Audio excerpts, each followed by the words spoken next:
Hi, welcome back to Worm Watts, where we harness the God-given power of compost worms to transform organic waste into amazing living fertilizer. Now, we are back today in our unnamed bin, which we're going to refer to as the E-bin for now.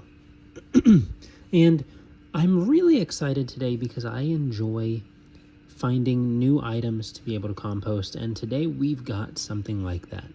So we're going to open this up. Last time we were in here, we saw that the worms had gone through just about everything, except for, of course, these large pieces of wood.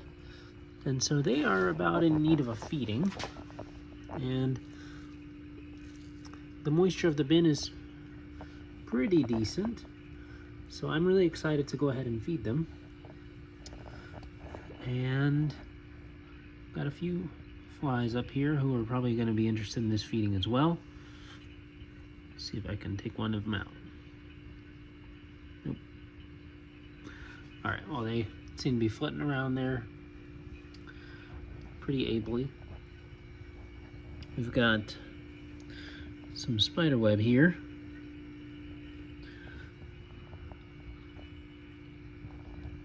And as we look into the bin again, we've got these large pieces, these large chunks of wood here.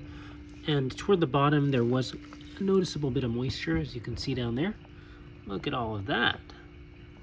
Now that is really cool. So the worms really like the moisture down there.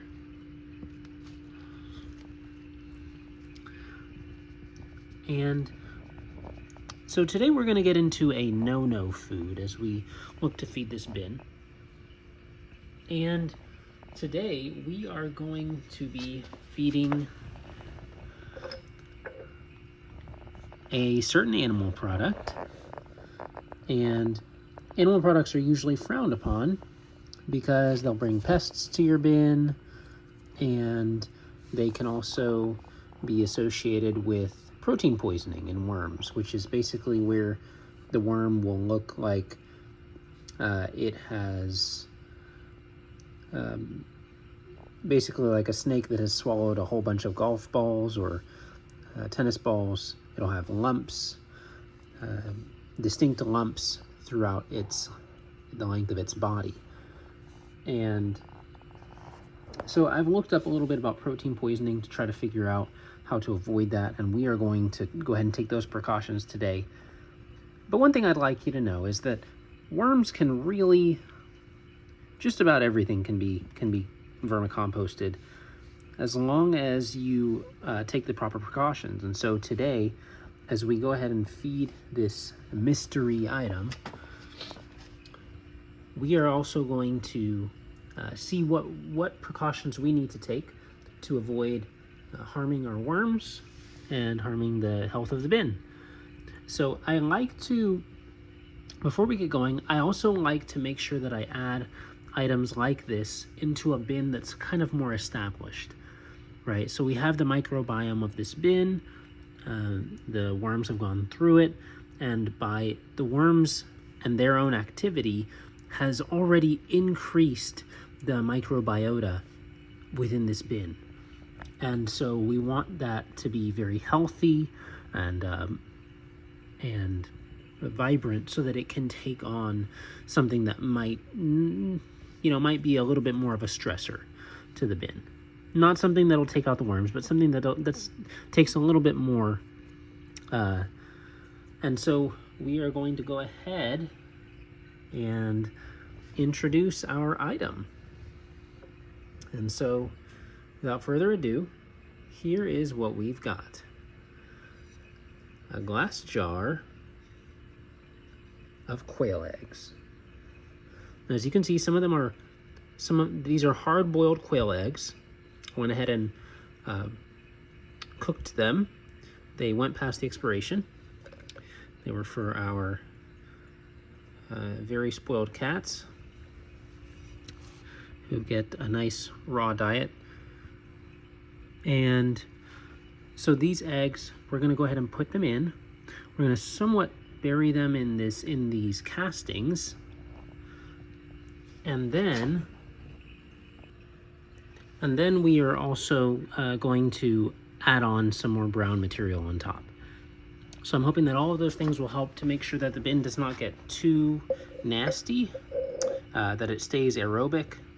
So we'll go ahead and I'm gonna put these along the edge of the bin opposite the wood. So the wood is on that end of the bin.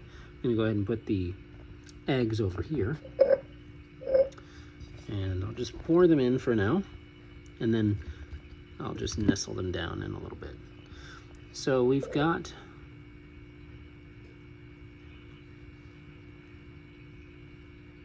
11 eggs. So I'm gonna settle that down. Oh, that one kind of busted. Nestle that down in there.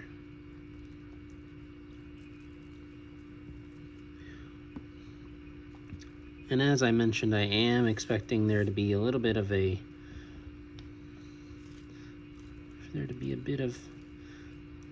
fly load, or increase in the number of flies from this, because the flies unfortunately are a member of the bin. But we're gonna just nestle these eggs down in here.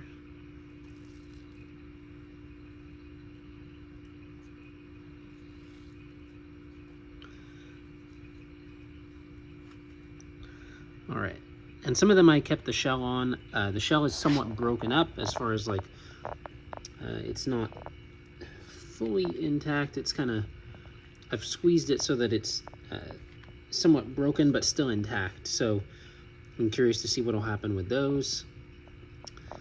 And then I'm gonna go ahead and cover this. And I'm thinking I'm gonna cover it with some chaff, some of our coffee chaff. So I'll go ahead and do that. I don't think that the bin needs any extra moisture added. It's already been pretty wet, so that'll be good. And one of the other things that we're going to do in order to make this, in order to prepare the bin for this, is we're going to add quite a lot of this crushed eggshell. So one of the concerns with regard to protein poisoning is lack of calcium, which I think can help to neutralize some of the buildup of gases within the worm. So at least that's my current understanding. So we're going to go ahead and add in a healthy amount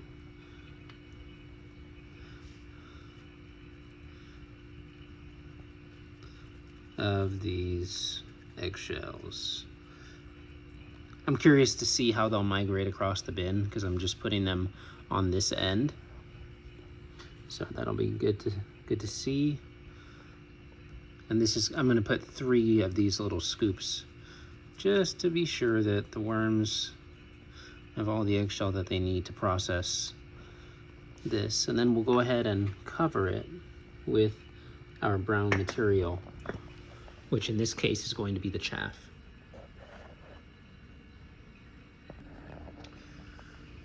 And since we're on the topic of adding unconventional items to worm bins, unconventional foods, I'd be curious to see what your experience has been. If you have a worm bin, what is the strangest thing you've added to yours, and how did the worms do with it? So please feel free to share that. I'd love to hear just some good feedback on that. The nice thing about the chaff is that it doesn't require a ton of water in order for it to really be moist. So it's not going to, I don't imagine that it's going to pull a lot of water from the bin.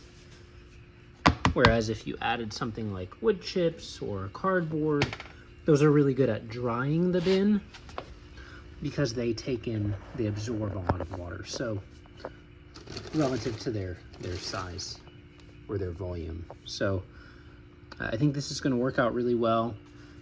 I will probably be checking on this more than I usually, I usually might leave this a month or so, 2 weeks to a month or so. I might try to err on the side of caution and just come back every week or two, just to be sure that the worms are doing okay with this. And I really want a nice little layer on this side, just to keep down some of the fly pressure, because I know that they will be interested in helping to decompose the eggs. So pretty neat, quail eggs. I did not expect to be adding those to a worm bin, but we've got them on the opposite end of these two logs here. The bin is pretty moist. We've got them set up, so really excited to see what happens. And yeah, I think that should be sufficient. I don't think that I'm going to need to moisten this too much. I think that the eggs are going to release some of their own moisture as well. So we'll go ahead and check on it maybe in a week or two, and just make sure that everything is going well. But this is where we are with our e-bin. Hopefully I'll come up with a better name than that here shortly, but for the time being, that's what we're going to call it. So thank you for joining us, and we'll catch you in the next video. Bye.